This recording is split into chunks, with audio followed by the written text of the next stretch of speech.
Witajcie, dziś przychodzę do Was z szybką surówką obiadową. Jest pyszna i zdrowa, są to buraczki w wersji na zimno.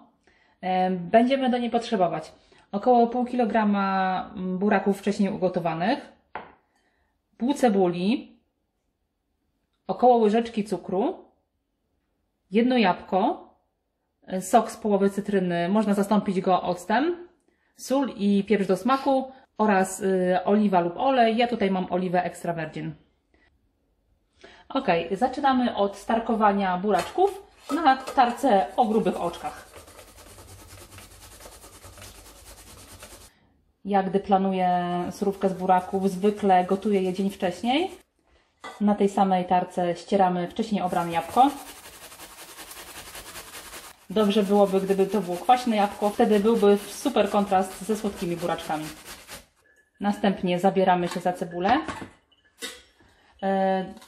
Kroję ją, a następnie drobno szatkuję. My akurat nie lubimy, gdy cebula ma wyczuwalną strukturę, więc drobno ją przesiekam.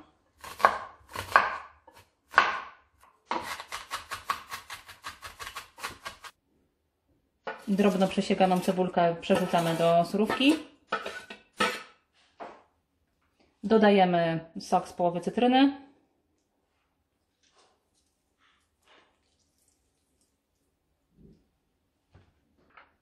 Łyżeczkę cukru. Sól i pieprz do smaku.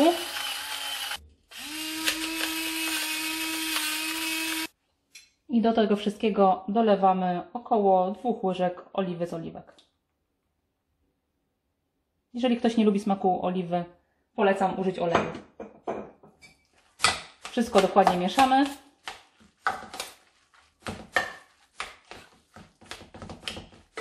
Surówkę przełożyłam do miseczki.